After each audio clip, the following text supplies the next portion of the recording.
Bien, buenas tardes. Vamos a empezar con la grabación del examen dentro de los exámenes de la EBAU de Castilla-La Mancha de Matemáticas 2, el correspondiente a junio del curso anterior, del 2021-2022, junio del 2022, ¿vale? Entonces, vamos a empezar con el primero, con la primera pregunta, el primer ejercicio.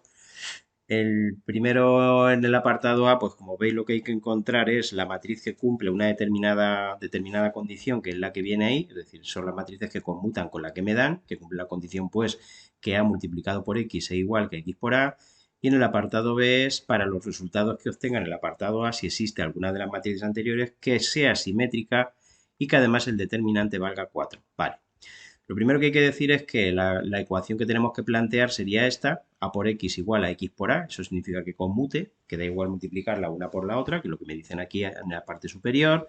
Y esa ecuación no es resoluble por procedimientos algebraicos. Recordad que en principio lo que tendría que hacer es llevarme todo a la izquierda e intentar sacar el factor común la matriz x. Recordad que para sacar factor común tengo que ver la parte o el lugar por el cual está la matriz que voy a sacar factor común, porque en el mundo de las matrices no se cumple la propiedad conmutativa. Si me llevo toda a la izquierda veo que no puedo sacar factor común, por consiguiente, como decía y digo, es una ecuación que no se puede resolver utilizando métodos algebraicos. Tengo que hacerlo analíticamente, es decir, realizando operaciones.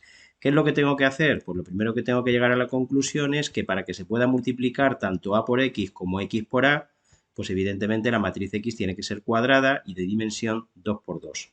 A los elementos de esa matriz, pues le voy a llamar con 4 letras, A, B, C, D, X, Y, Z, T. Yo he elegido A, B, C, D, y lo que hago es plantear las condiciones que tienen que cumplirse. Las condiciones que tienen que cumplirse es que A por X sea igual que X por A. Planteo la ecuación de A por X, pongo aquí la matriz A multiplicada por X, A, B, C, D. Recordad que para multiplicar matrices son filas de la que está a la izquierda por columna de la que está a la derecha. Esas son las operaciones que ahí aparecen.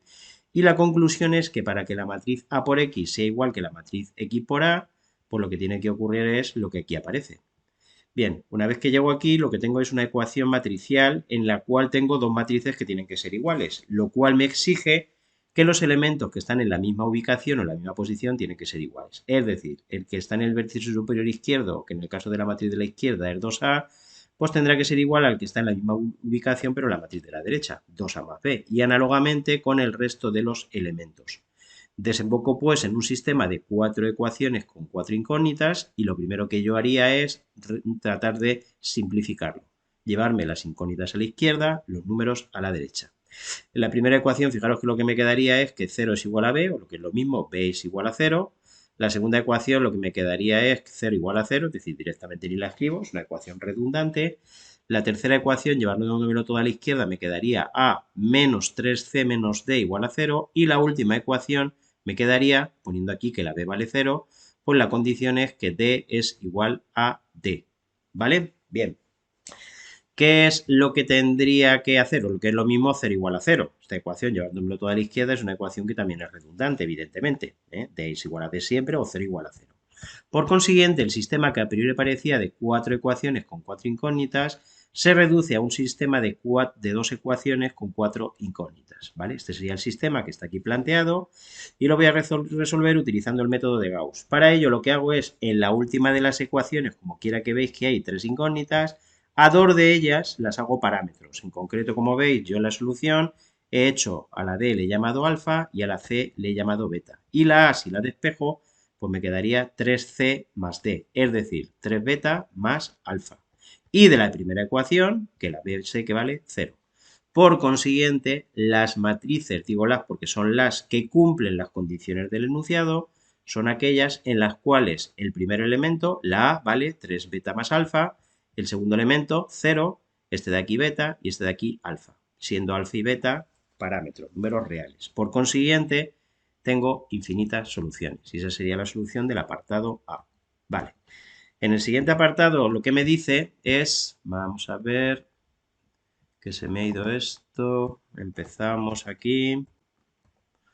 Vale. En el apartado B del mismo ejercicio, lo que me dice es que si existe alguna matriz simétrica que conmute con A y cuyo determinante valga 4. Muy bien. Vuelvo a poner aquí las soluciones que obtuve en el apartado A y la primera condición es que la matriz tenga que ser simétrica. Para que la matriz sea simétrica, pues lo que tiene que ocurrir es que además de ser cuadrada, requisito que se cumple, fuera de la diagonal principal, los elementos tienen que ser iguales, es decir, que tienen que ser los elementos simétricos respecto de la diagonal principal.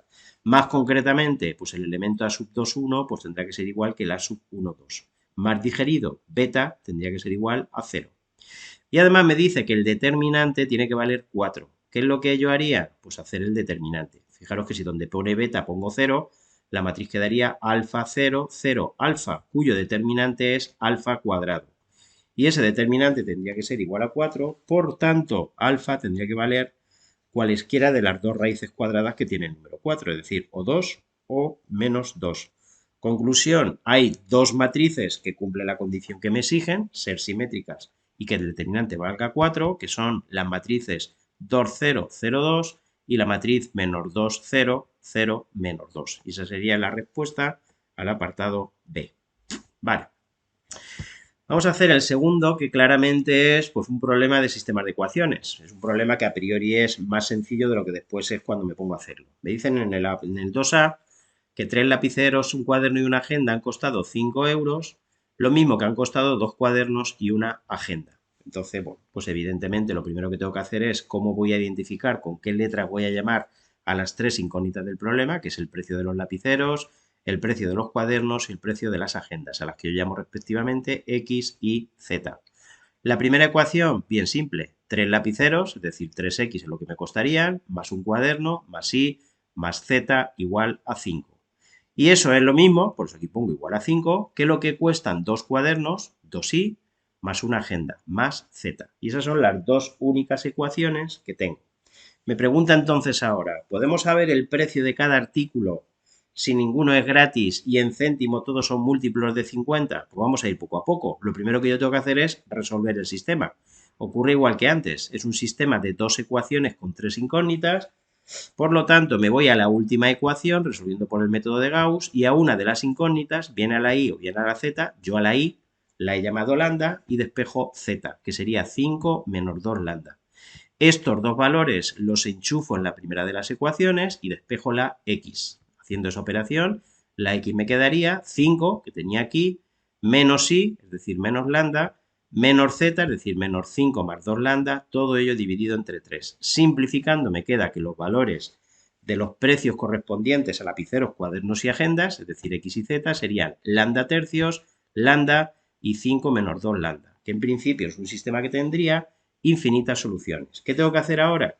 Pues lo que tengo que hacer ahora es tratar de encontrar o tratar de responder a la pregunta que me plantean, imponiendo o añadiendo las condiciones que también me dicen. Me dicen que ninguno de ellos es gratis. Fijaros que el hecho de que ninguno de ellos sea gratis impide que la lambda, por ejemplo, sea 0. La lambda no puede valer 0. Porque si la lambda fuese 0, tanto los lapiceros como los cuadernos serían gratis, cosa que evidentemente pues me dicen que no puede ocurrir. Y luego, fijaros que también me dicen que los valores, los precios, tienen que ser múltiplos de 50 céntimos. En céntimos me dicen. Por lo tanto, tendrían que ser múltiplos de 0,50. Fijaros que como lambda es precisamente uno de los precios, cuando voy eligiendo aquí valores de lambda, para que la segunda de las coordenadas, el valor de la y, sea múltiplo de 0,50, pues tendría que coger 0, 0,50, 1, 1,50, 2, 2,50, 3, 3,50, 4. Esas son las posibles opciones. ¿Qué voy a hacer? Pues ir analizando con cuáles de ellas obtengo soluciones que cumplan los requisitos. Bien, la primera de ellas, lambda igual a 0, ya dijimos que queda descartada porque de esa manera tanto el primer precio, el precio de los lapiceros, como el segundo de los cuadernos sería 0 y es imposible con la condición de que me dice de que ninguno es gratis. Lambda igual a 0,50 también la descarto porque fijaros que según esa opción la X valdría lambda entre 3. 0,50 entre 3, que evidentemente no es múltiplo de 0,50, ¿vale? La Y valdría 0,50 y la última valdría, lo he puesto también, valdría 4. Bien, ahora después os digo por qué he puesto lo que vale la Z. Siguiente valor, cuando la lambda valiese 1, ya hemos dicho antes que tengo que ir de múltiplo de 0,50 en 0,50, fijaros que la X valdría un tercio. También es contradictorio porque no sería múltiplo de 50 céntimos. Y la Z, que sería 5 menos 2 por 1, 5 menos 2 valdría 3. Perfecto. El siguiente valor de la lambda, avanzando al siguiente múltiplo de 0,50, sería 1,50. Cuando la x, vale, cuando la lambda, perdón, valiese 1,50, la x valdría 1,50 entre 3, que en este caso sí que obtengo una solución que a priori es posible porque sería 0,50. La y valdría lambda, también 0,50, y la z sería 5 menos 2 por 1,50, es decir, 2 por 1,50 que es 3, 5 menos 3 que es 2. Y fijaros que ahí sí que obtengo una solución que a priori es posible. Son múltiplos de 0,50 y ninguno de ellos es gratuito. Voy a ver que es la única solución que va a ser factible, por lo tanto, es la solución del problema. Vale, paso al siguiente valor de lambda, que sería 2. ¿Qué ocurre? Pues en este caso la x sería 2 tercios, tengo que descartarlo porque no es múltiplo de 0,50. Y fijaros que la z en este caso valdría 1. Fijaros que a medida que la lambda va aumentando, veis lo que va ocurriendo con la z, que va bajando. Además, como aquí va un 2, va bajando de 1 en 1. Siguiente valor de lambda, 2,50. Pues fijaros que ahí obtengo una doble contradicción. Primera contradicción, la x, 2,50 entre 3 no es múltiplo de 50 y además la z me quedaría 0. Con lo cual, en este caso, las agendas serían gratuitas, lo cual es imposible. Y en el momento en que paso al valor de lambda siguiente, que es 3, en ese caso, fijaros que la z ya me quedaría pues, un valor negativo, lo cual evidentemente es imposible. Conclusión, ¿podemos saber el precio de cada artículo si ninguno es gratis y en céntimo todos son múltiplos de 50? Pues sí, los lapiceros costarían 50 céntimos, los cuadernos 50 céntimos y las agendas 2 euros. Y esa sería la respuesta del problema. Bien, pasamos ahora al 2b, que es calcular un límite que es pues bastante sencillo, como voy a ver. Siempre que tenga que calcular el límite de una función en un cierto valor y sea una función exponencial, es decir, haya una potencia, pues evidentemente tendré que ver por las propiedades de los límites, lo que valga la base en el infinito, elevarlo a lo que valga el exponente en el infinito. Fijaros que para calcular lo que vale la base en el infinito, tendría que dividir entre sí los coeficientes de la máxima potencia. Como quiera que es x, dividiendo x entre x me quedaría 1. Y para calcular lo que vale el exponente en el infinito, tendría que dividir igual los coeficientes entre sí de la máxima potencia, que es x cuadrado. Tendría que dividir 1 entre 0. Sabéis que para resolver la indeterminación de un número entre 0, en este caso 1 entre 0, tengo que ver si la fracción es positiva o si es negativa. ¿Dónde? Pues en el infinito, que es donde estoy calculando el límite. Tanto en el infinito, el numerador como el denominador, veis que son positivos, por lo tanto la fracción es positiva y sería 1 elevado a infinito. Bien, ¿qué tengo que hacer? Pues voy a aplicar un procedimiento para calcular el límite de la forma 1 elevado a infinito, que sabéis que es e elevado al límite en el mismo valor o en el mismo lugar del exponente x cuadrado más 1 entre x por la base menos 1. La base x más 1 entre x menos 1. Este 1 entrecomillado, porque lo que hago es ponerlo con el mismo denominador que tenga aquí, para que de una manera rápida pueda hacer la resta que hay en la base. Vale, realizo la resta y ya lo único que hago es multiplicar las dos fracciones. Y desemboco en un límite que es inmediato. Tendría que dividir, al igual que hicimos antes, para ver lo que valía el límite de la base y el límite del exponente en el infinito, dividir entre sí los coeficientes de la máxima potencia, que es 1. Por lo tanto, me quedaría e elevado a 1, es decir, e. Y eso es lo que vale ese límite. Bastante fácil. Pasamos ahora al 3. En el 3, apartado A, me dan una curva, una parábola en concreto, f igual a menos x cuadrado. Y la primera pregunta que me hacen en el A1 es qué valores debe de tener la A para que la curva corte al eje horizontal, al eje de abscisas, en 2 puntos. Y por tanto, delimite con dicho eje un recinto que sea cerrado. Bien. Tengo que tener claro algo que yo creo que es evidente, que todos tenéis en la cabeza, y es que los valores de una función o una curva corta al eje horizontal son aquellos valores en los que la curva o en los que la función vale 0. Pues ya está. ¿Qué tengo que hacer entonces? Pues coger la función o la curva, igualarla a 0 y resolver la ecuación. Y al final llego a una ecuación de segundo grado, x cuadrado igual a. Para obtener el o los valores de la x, pues lo que tendría que hacer es hacer la o las raíces cuadradas de a. Digo la o las porque cuando el número es positivo habrá dos raíces cuadradas y por tanto dos soluciones. Si el número fuese negativo no habría ninguna y si el número fuese 0 pues habría una. Conclusión o respuesta, para que corte dos veces al eje horizontal, pues lo que tiene que ocurrir es que la a sea un número positivo. Además, anticipándome al apartado que sigue, los valores donde corta la gráfica serían en menos raíz de a y en raíz de a. Y eso lo necesito para hacer la segunda parte del problema. La segunda parte del problema es encuentra razonadamente cuánto tiene que valer la a para que el área del recinto al que antes hemos hecho alusión sea de 36 unidades cuadradas, ¿vale? Yo sé que la superficie de este recinto sería la integral entre menos raíz de a y raíz de a, los dos valores de la x que definen el recinto, de la función que marca el extremo, el borde superior del recinto, que es la curva, es decir, de a menos x cuadrado. Fijaros que el recinto es simétrico respecto del eje vertical, por lo tanto podría calcular ese área haciendo dos veces la integral entre 0 y raíz de a del mismo recinto. Hago entonces una primitiva de esta función, que sería a por x menos x cubo dividido entre 3, y regla de Barrow la tengo que evaluar en los dos extremos del intervalo, empezando por el extremo superior, o el vértice de la derecha, extremo de la derecha, por raíz de a. Y eso es lo que he hecho aquí. Aquí he efectuado las operaciones, esta sería la evaluación, lo que resulta de regla de Barrow, sustituir o calcular lo que vale la primitiva en raíz de a, menos lo que vale la primitiva en el 0. Fijaros que la primitiva en el 0 vale 0. Aquí ya lo que he hecho son las operaciones y una vez que ya he hecho las operaciones, la superficie sería 4a raíz de a dividido entre 3, pues lo que hago es imponer la condición de que valga pues 36, que me decían en el enunciado. Y para resolver esta ecuación, pues yo la he resuelto de la siguiente manera. ¿Qué es lo que he hecho? Pues lo que he hecho es el 4 pasarlo dividiendo y el 3 multiplicando. Es decir, que a la derecha lo que me quedaría es a raíz de a igual a 36 entre 4, que son 9, por 3, 27. Y os digo lo que también he hecho. La a la he metido dentro de la raíz cuadrada, ¿vale? He metido la a dentro de la raíz cuadrada y ahora lo que hago es elevar primero al cuadrado y después hacer la raíz cúbica. Entonces me quedaría que la a vale 9 unidades. Eso es lo que tiene que valer la a para que la superficie del recinto determinado por la curva valga justo 36 unidades cuadradas. Vale, vamos a hacer ahora el b, que es pues una integral bastante facilita, porque me dan incluso el cambio de variable, me sugieren el cambio de variable que yo tengo que utilizar, y yo la voy a resolver, aunque yo en este caso nunca la resuelvo haciendo el cambio de variable que me sugieren, que sería 1 más 3 cuadrado más 3x cuadrado igual a t.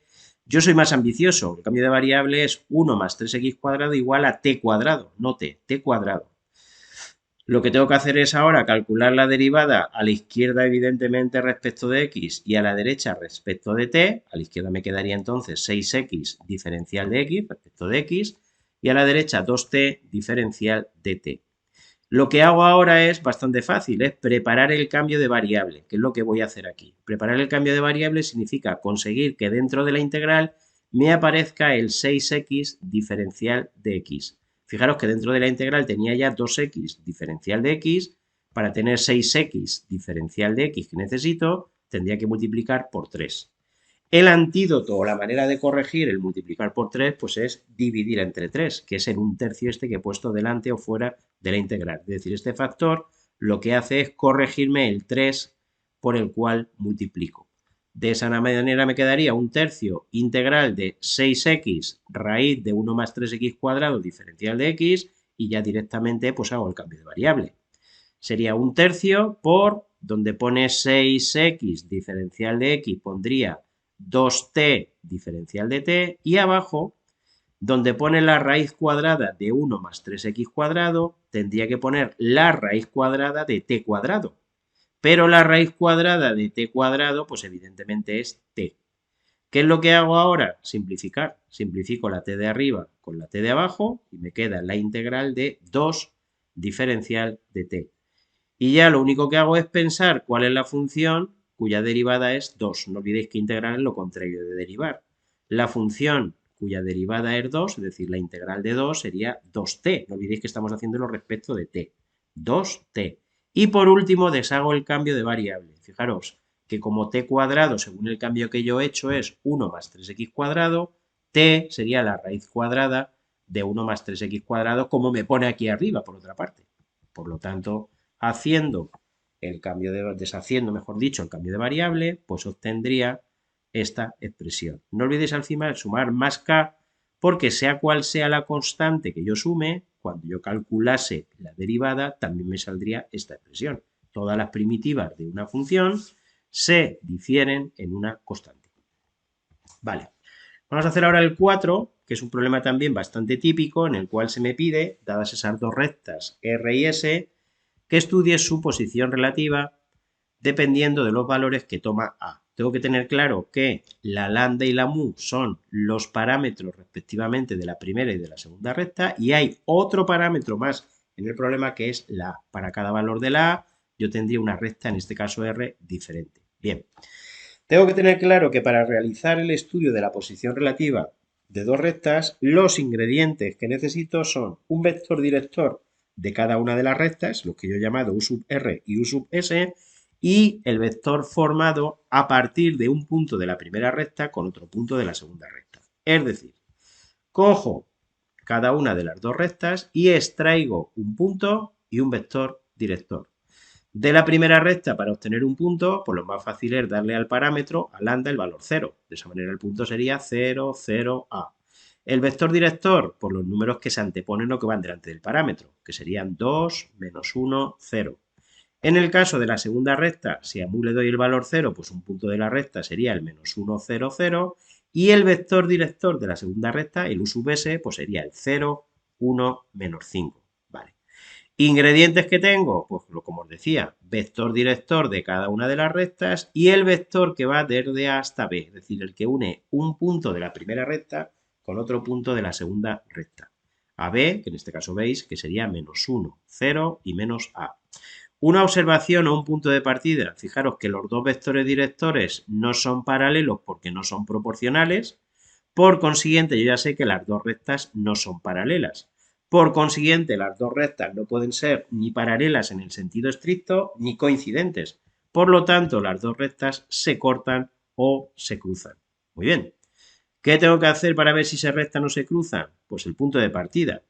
Calculo el determinante formado por las coordenadas de los dos vectores directores y del vector formado a partir de A a B. El determinante, si lo hacéis por la regla de Sarrú, por ejemplo, es menos 2 a menos 5. Veo para qué valores ese determinante vale 0, que sería menos 5 medios, y prácticamente que lo tengo resuelto. Si la A fuese distinto de menos 5 medios, fijaros que este determinante no sería 0. Y si este determinante no fuese 0, estos tres vectores no serían linealmente dependientes. Si no fuesen linealmente dependientes, significa que no serían coplanarios. Por lo tanto, es imposible que las dos rectas se corten. Porque si las dos rectas se cortan, estarían contenidas en el mismo plano. Por consiguiente, cuando la A es distinto de menos 5 medios, las dos rectas se cruzan.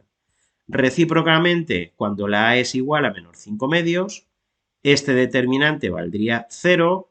Por consiguiente, los vectores U sub R, U sub S y AB serían linealmente dependientes, o lo que es lo mismo, serían coplanarios. Por lo cual, en este caso, las dos rectas serían secantes, se cortarían en un punto. Ese sería el apartado A. En el apartado B, pues he hecho aquí un dibujo para que lo veáis. Un problema de este tipo lo más fácil es siempre dibujarlo. Me dice, encuentra razonadamente un plano al que yo he llamado pi, que contenga, como veis, a la recta S. La recta S tiene que estar contenida y que sea paralelo a la recta R. ¿Vale? Esto es lo que me piden, que contenga la recta S y que sea paralelo a la recta R. Perfecto. ¿Qué es lo que yo tengo que hacer? Pues sacar los ingredientes. Para sacar los ingredientes que me piden, necesito en primer lugar un punto del plano. Para sacar un punto del plano, fijaros que me vale cualesquiera de los de la recta. Cualesquiera de los de la recta S, pues cojo por ejemplo el menos 1, 0, 0, el que yo llamé antes B. Ese punto está en la recta. Y dos vectores que marcan la dirección que lleva el plano o, que es lo mismo, que son paralelos al plano, pues son el U sub R y el U sub S.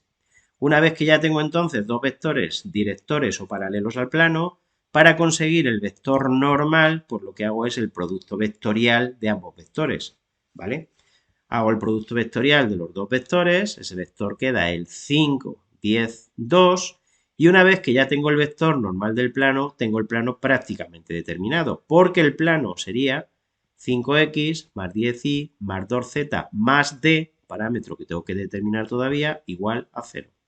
¿Cómo determino d? Pues con la condición de que el punto B pertenezca al plano, por lo que es lo mismo, el plano pase por el punto. Sustituyendo las coordenadas del punto B menos 1, 0, 0 en la ecuación del plano y despejando la D, pues lo que me queda es que la D vale 5. Conclusión, pues el plano sería 5x más 10y más 2z más 5 igual a 0. Y ese es el plano que me pidieron. Problema también yo creo que bastante fácil, sencillito. Vale. Nos vamos al 5, el 5A, que con diferencia es el problema más simple por de todo el examen. Me dicen en el 5A, expresa razonadamente en forma de ecuaciones paramétricas la intersección, la recta intersección de esos dos planos. El primer plano, x igual a y más 1, y el segundo plano, y más 2z igual a 5. Vale. ¿Qué tengo que hacer para calcular la recta intersección? Pues lo que os he puesto aquí.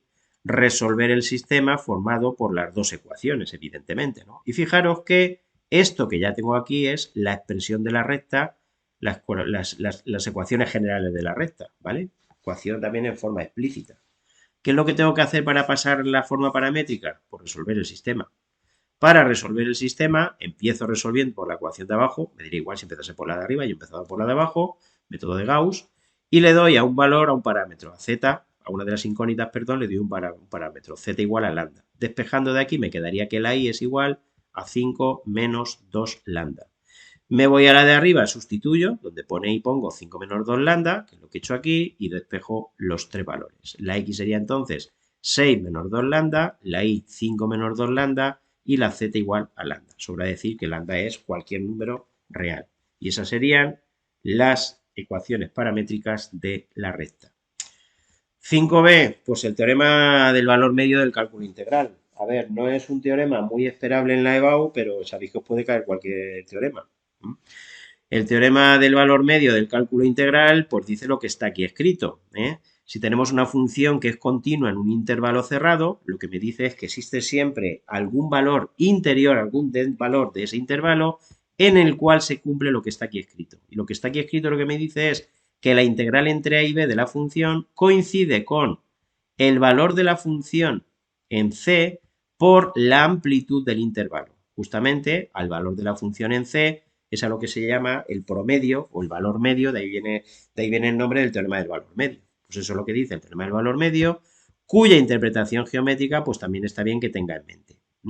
Fijaros que lo que aparece a la izquierda, la integral entre a y b de f de x diferencial de x sería la superficie de este recinto que estoy indicando. Es decir, la integral entre a y b sería el recinto determinado por la gráfica de la función y los valores x igual a a y x igual a b.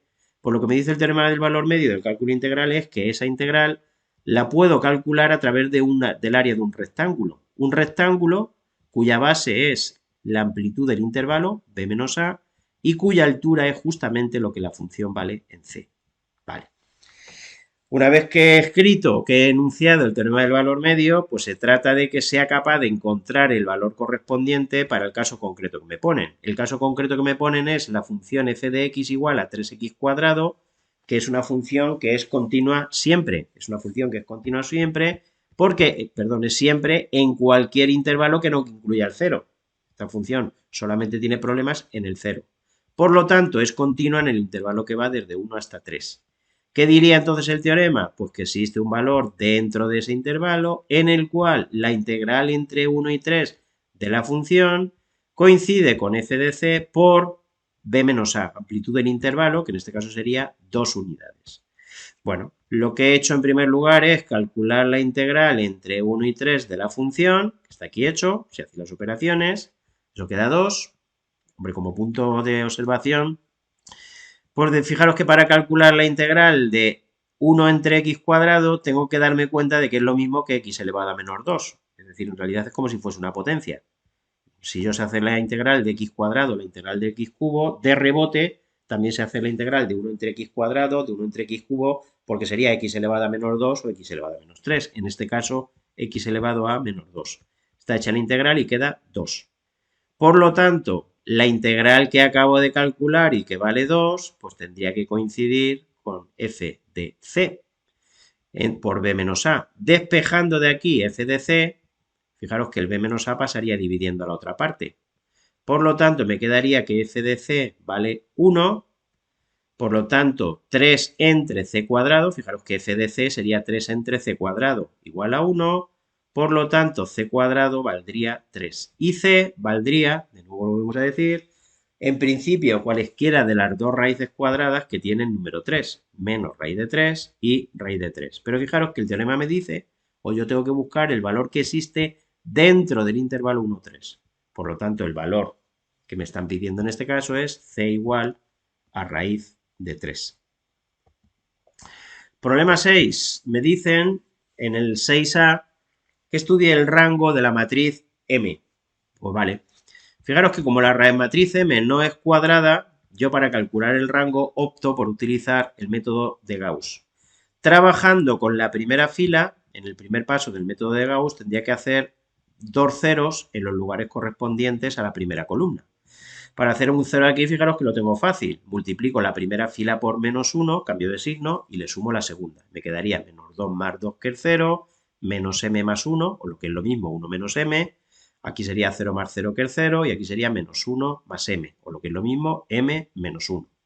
Para hacer aquí un 0, pues lo que yo haría es multiplicar la primera fila por menos 2, para tener un menos 4, que sumado con este 4 es lo que haría que fuese un 0. Pues menos 4 más 4 que el 0.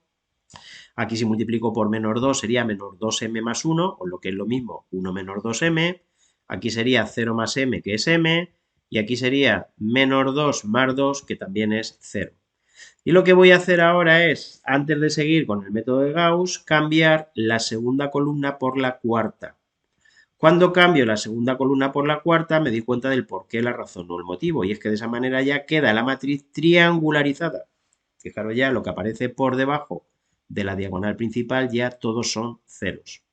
¿Qué tengo que hacer entonces? ¿Cuál es el razonamiento que tengo que seguir? Pues tengo que seguir el razonamiento de suponer que ni este valor, ni este valor, ni este valor valen 0. Evidentemente, de la diagonal principal el elemento superior nunca vale 0 porque vale 2. El siguiente elemento, el que está en el centro, vale 0 solamente cuando vale 1, la m, y este cuando la m vale 0. Primer caso, que es el caso sencillo. ¿Qué ocurre cuando la m ni vale 0 ni vale 0? Ni vale 1, perdón, ni vale 0. Pues en ese caso, fijaros que los elementos de la diagonal principal serían distintos de 0 y razonando de abajo hacia arriba, las tres filas serían linealmente independientes. ¿Por qué? ¿Por qué las dos filas últimas serían linealmente independientes? Porque si yo cojo la tercera fila y la multiplico por cualquier número, siempre en la segunda coordenada me saldría un 0, nunca el elemento de aquí arriba.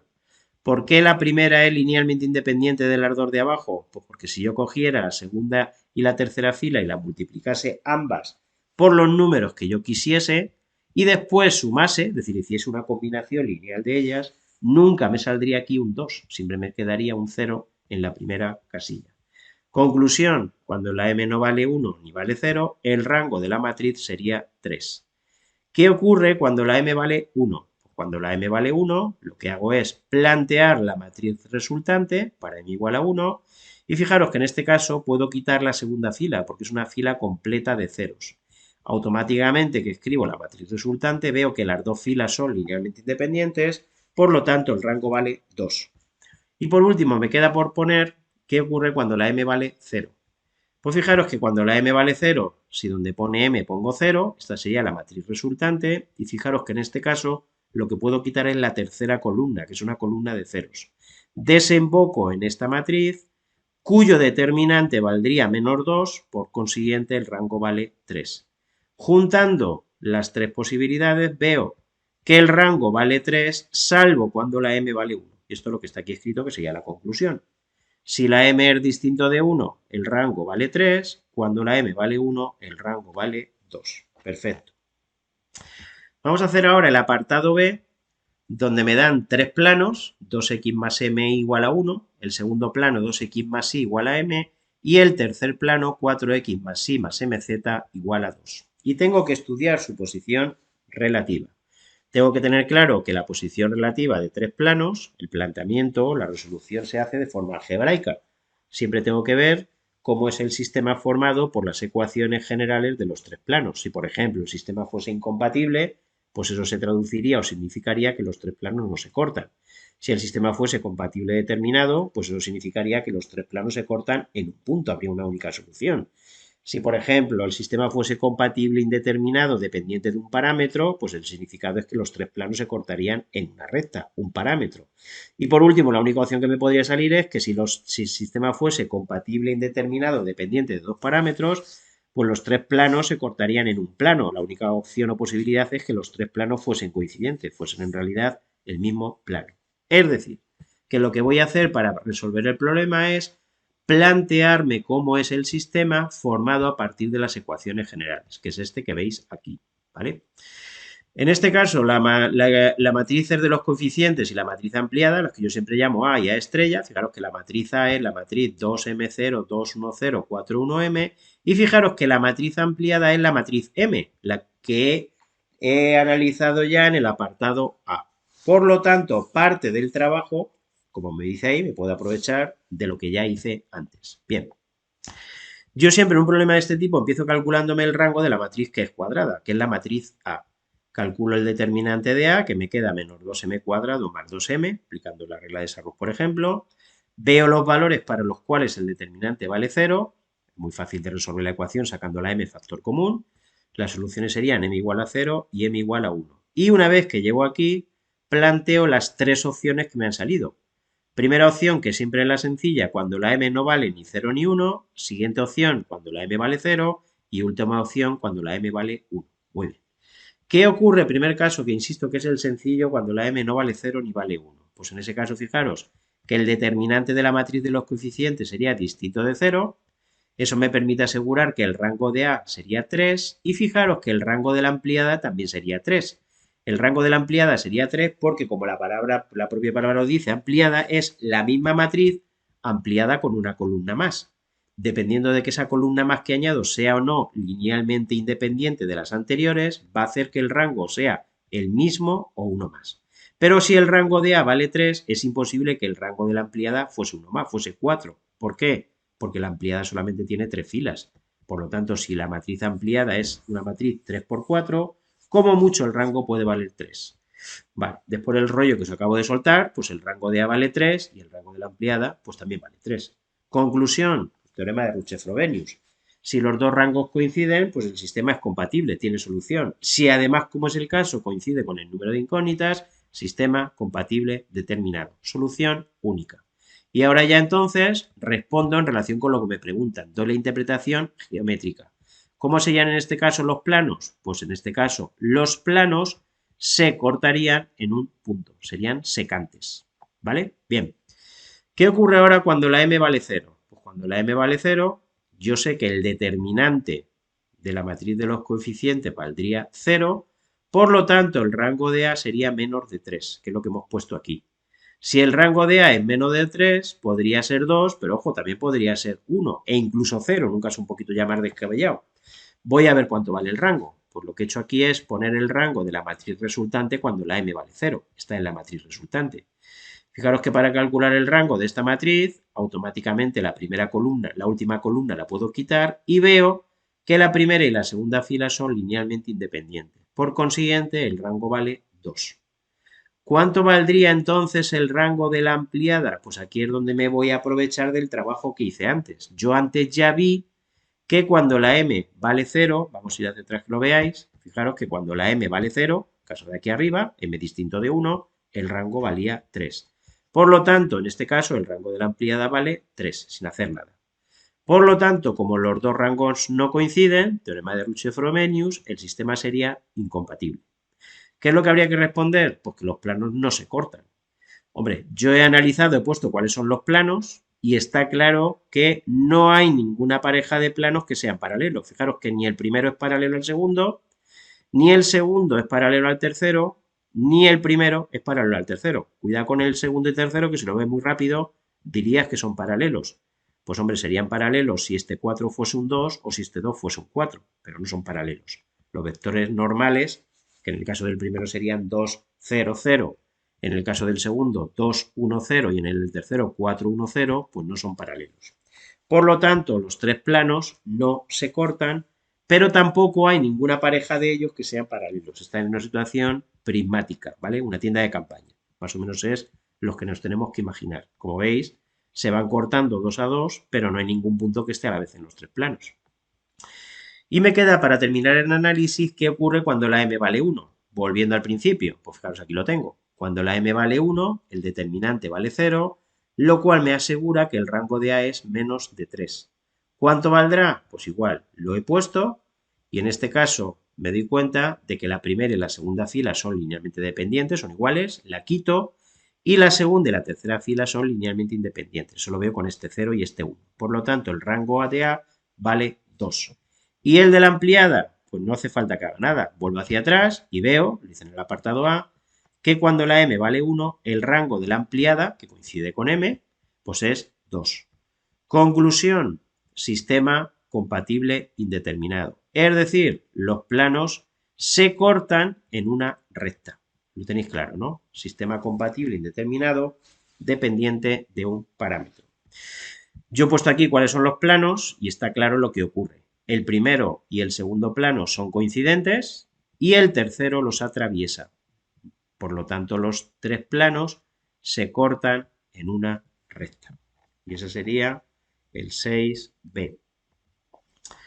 Vamos a pasar ahora al 7, que también es muy fácil. El 7a me dan dos vectores, me dan un punto y me piden el plano que pasa por el punto y cuyo vector normal es el producto vectorial de u y de v. Pues ya está, me dan todo. ¿Ingredientes que necesito? Pues para calcular la ecuación de un plano necesito el punto, pues el que me dan, el 0,01, y el vector normal. El vector normal, pues ahí me lo dicen, el producto vectorial de los dos vectores. Si hacéis el producto vectorial de los dos vectores, pues obtendréis el 1, 0, menos 1. Por consiguiente, sabiendo el vector normal, ya sé cómo empieza el plano. El plano sería x más 0y menos z más d igual a 0. Es decir, x menos z más d igual a 0. Impongo que pasa por el punto A para sacar lo que vale la d. Por lo tanto, el plano, despejando me queda que la d vale 1, sería x menos z más 1 igual a 0. El b, pues un problema bastante sencillo. Pues es un problema de probabilidad, pues de la probabilidad total. Me dicen que el EBAU Club de Fútbol tiene una probabilidad del 90% de ganar un partido cuando juega su delantero estrella, que es Benzeno, y del 60% cuando no lo hace. Se sabe que la probabilidad de que juegue el tal Benzeno pues es del 80%. Pues ya está. ¿Qué es lo que voy a hacer? Pues mediante un diagrama de árbol, yo me voy a ayudar para recoger teorema de la probabilidad total, todas las opciones que se pueden plantear. ¿Qué puede ocurrir? Pues lo primero que puede ocurrir es que el tal benceno juegue o que el tal benceno no juegue. Probabilidad de que juegue el tal benceno, 0,80. Probabilidad de que no juegue, por 0,20. Cuando el tal benceno juega, puede ocurrir que ganen o que no ganen. La probabilidad de que ganen es, cuando juega benceno, 0,90, me lo dice, por lo tanto que pierdan o que no ganen, 0,10. Y cuando no juega benceno, la probabilidad de que ganen, ahí me lo dicen, es de 0,60. Que no ganen por 0,40. Y en el apartado A1 lo que me piden es cuál es la probabilidad de que ese equipo gane un partido, ¿vale? Pues evidentemente, probabilidad total, pueden ocurrir estas dos situaciones. Que juegue benceno y que ganen el partido, y la otra opción es que no juegue benceno y que ganen el partido. Por el teorema de la probabilidad total, pues tengo que sumar ambas opciones. Y la probabilidad correspondiente a cada una de ellas, pues a la primera opción, que sería esta primera de aquí, sería 0,80 por 0,90 y la otra opción, que sería 0,20 por 0,60. Si hacéis la cuenta, eso queda 0,84. Y en el B1 es pues una probabilidad condicionada. Me dicen que si el EBAU acaba de ganar un partido, eso es lo que me dicen, esto es lo que sé, esto es lo que condiciona, cuál es la probabilidad, esta es la que me piden de que juegue benceno. Aquí lo que tengo que hacer es tirar de fórmula, la probabilidad condicionada de dos sucesos, de A condicionado por B, es la probabilidad de la intersección entre la probabilidad, cuidado, del suceso que condiciona, ¿vale? Probabilidad de que ocurran las dos cosas, B intersección G, entre la probabilidad de la información que sé, G, probabilidad de G. Por lo tanto, arriba tendría que poner la probabilidad correspondiente al suceso que juega benceno y que ganen, que ya lo dijimos antes que era 0 por 80 por 0,90, y abajo la probabilidad de que ganen que he calculado en el apartado anterior, 0,84. Si hacéis las operaciones, pues eso queda 0,8571. Vale. El octavo, pues el octavo me dicen, se calcula que una quinta parte de los niños españoles presentan algún tipo de intolerancia alimentaria. En una cantina escolar, los niños se sientan al azar en mesas de 4 comensales. A1, ¿cuál es la probabilidad de que en una mesa haya algún niño con intolerancia alimentaria? Y el A2, cuando en una mesa hay algún niño con intolerancia alimentaria, a esa mesa se le sirve el pan sin gluten. Se sobreentiende pues para que no haya contaminaciones cruzadas, en fin. Si en un día hay ocupadas 8 mesas, ¿cuál es la probabilidad de que en ese comedor o en esa cantina haya que servir pan sin gluten? Pues en alguna mesa. Vale.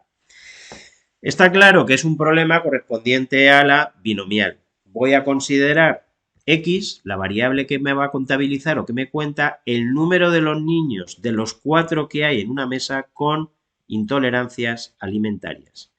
Evidentemente, el hecho de que un niño tenga una intolerancia alimentaria no se ve influido por lo que ocurre en el de al lado, es decir, que digamos que son procedimientos independientes. Eso me asegura que X sea una binomial de parámetros n igual a 4, tantos comensales como hay en la mesa, y P sería la probabilidad correspondiente a que ocurra aquello que estoy contando. Fijaros que estoy contando los niños que tienen intolerancias alimentarias. ¿Cuál es la probabilidad de que un alumno elegido al azar tenga intolerancia? Pues un quinto, es decir, 0,2. Y en el A1 me piden cuál es la probabilidad de que haya alguno. La probabilidad de que haya alguno sería la probabilidad de que la X sea mayor que 0. Ya lo hemos dicho muchas veces, alguno es lo contrario de ninguno. Y eso es lo que voy a hacer. Voy a calcular o voy a hacerlo haciendo 1 menos la probabilidad de que la X sea 0. ¿Vale? Este es bastante recurrido. Siempre que te pidan alguno, tú haces lo contrario de ninguno. Muy bien. Calculo pues la probabilidad de que la X valga 0 tirando de fórmula. La fórmula, como bien sabéis, es n sobre k, el valor que aparezca aquí, 4 sobre 0, claro que la n vale 0, por p, que en este caso vale 0,2 elevado a este valor de aquí, 0, acá, y por 1 menos p, 1 menos 0,2, que sería 0,8, elevado a n menos k, es decir, a 4 menos 0, ¿vale? Pues muy bien. Eso, si hacéis la cuenta con la calculadora, queda 0,4096. Por lo tanto, la probabilidad correspondiente a alguno pues sería 1 menos 0,4096. Y eso queda 0,5904. Vale. Para hacer el apartado siguiente tengo que tirar de otra variable. La variable Y lo que me cuenta es el número de mesas de las 8 ocupadas en las que hay que servir pan sin gluten. De eso me hacen la pregunta. Bien, evidentemente la Y es también una binomial, porque yo lo que tendría que hacer es ir mesa por mesa viendo si hay que servir pan sin gluten o si no hay que servir pan sin gluten. Ese sería el experimento. Por lo tanto, la N valdría 8 y la P sería la probabilidad de que ocurra aquello que estoy contabilizando, ¿no? Aquello que estoy contabilizando es que haya que servir pan sin gluten. Y si leo la condición del enunciado, la probabilidad de servir pan sin gluten equivale a la probabilidad de que haya algún comensal que tenga alguna alergia alimenticia. Eso es lo que me dicen. Por lo tanto, la probabilidad correspondiente pues es la que he calculado en el apartado anterior. Hay un error, fijaros que aquí pone 0,5904 y aquí debería poner 0,5904. Es lo que debería poner, ¿vale? Es un error.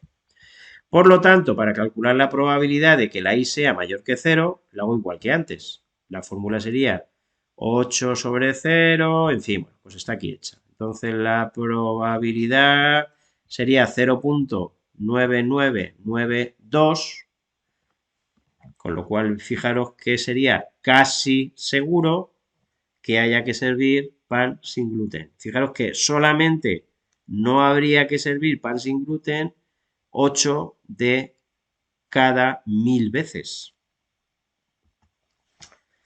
Y por último vamos a hacer el 8b, que simplemente viendo la tabla que me dan, pues evidentemente que es de la normal, aparte de que viene clarísimo en el enunciado. Me dicen que el peso de los paquetes de 1 kilo de arroz que comercializa una marca sigue una distribución normal cuya media es 985 gramos y cuya desviación típica es de 25 gramos. Y lo que me preguntan es que cuántos paquetes pesarán más de 1 kilo. Vale, yo ya lo he comentado en clase que el cuántos, pues hombre, debería poner qué porcentaje, porque el cuántos no lo puedo determinar salvo que me diesen el total de paquetes. Cuando me dicen cuántos pesarán más de 1 kilo, solamente voy a poder responder el porcentaje. Bien.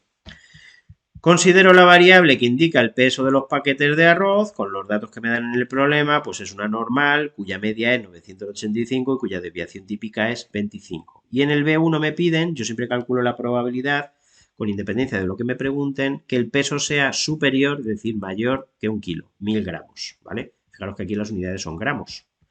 ¿Qué es lo que tengo que hacer? Pues para utilizar la tabla de la normal 0,1, tipificar. Es decir, en las dos partes de la inecuación, restar la media, 985, y dividir entre la desviación típica, que es 25. De esa manera, cuando yo tipifico, la variable, por arte de dividirlo, que se convierte en una normal 0,1, lo que represento con la letra Z, ¿vale? Esta se convierte en una normal 0,1.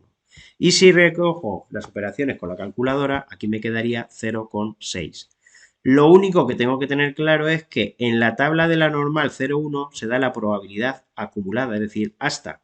Por lo tanto, aquí la que me piden es justo la contraria. Justo la contraria, en probabilidad sabéis lo que tengo que hacer, 1 menos. Por lo tanto, sería 1 menos la que viene en la tabla si yo busco ese 0,6. Busco en la tabla el 0,6, fijaros que la probabilidad correspondiente sería 0,7257. Por lo tanto, me queda 1 menos 0,7257, que es 0,2743. Como me pide el porcentaje, pues la respuesta es que los paquetes que pesan más de 1 kilo son el 23,43%. Y el B2, ¿cuánto pesará el más ligero del 70% de los que más pesan? El problema casi esto es un trabalenguas. Si lo dibuja yo creo que eres capaz de hacerlo. Y eso es lo que yo he hecho aquí, dibujarlo. Fijaros que me hablan de los que más pesan. Me hablan en concreto del 70% de los que más pesan. Por lo tanto, me tendré que quedar con la parte de la derecha y en concreto con el 70%. Fijaros que si me dijesen el 60% de los que menos pesan, pues me tendría que quedar con la parte de la izquierda. En este caso me hablan de los que más pesan y en concreto el 70%. Por lo tanto, la probabilidad que se tiene que acumular en esta parte sería 0,70. Y justamente, fijaros que me preguntan por este. De toda esta parte, es decir, de los que más pesan, el que menos pesa. Es decir, el más ligero. Lo han puesto ahí más ligero, pues no líame ya tanto. Este valor es el que me piden. Este X de aquí. ¿Qué es lo que yo hago? Pues resolver el problema en la normal 0,1, que es con la que yo puedo utilizar las tablas. Fijaros que cuando yo tipifico la probabilidad se mantiene, como han visto sin ir más lejos en el problema anterior. Por lo tanto, lo que yo hago ahora es contabilizar cuál es el valor que se correspondería con esa probabilidad de 0,70. Si veis ese valor que se correspondería sería menos 0,525. La pregunta es, ¿y cómo llego yo a esa conclusión? Pues os lo voy a contar. Fijaros que si yo trato de buscar la probabilidad, tengo que jugar con el hecho de que la probabilidad que a mí me dan empieza a contabilizar desde el 0,5. Por lo tanto, cuando me pidan una probabilidad que se pase de 0,5, lo que tengo que hacer es como si me fuese a la otra parte del ordenador a mirar, es decir, coger el problema simétrico. Si por encima tiene que quedar 0,70, por detrás tiene que quedar 0,30, ¿vale? Eso es lo que yo tengo que mirar. ¿Cuál es el valor que deja por detrás una probabilidad de 0,30? Es decir, coger el problema simétrico. Si cojo entonces el problema simétrico buscando el 0,70, pues el valor sería menos 0,525, que es este que está aquí. ¿Vale? Está entre estos dos. Menos 0,525. Es negativo porque está en la parte de la izquierda. Por lo tanto, lo que hago ahora ya es Para calcular el valor correspondiente de la X, lo que haría es destipificar, sería la palabra, o coger X, restarle la media y dividir entre la desviación típica, y ese valor es el que me tendría que dar S menos 0,525. Se me ha ido. El valor correspondiente queda 971,875. Y eso sería pues todo, ¿vale? Gracias.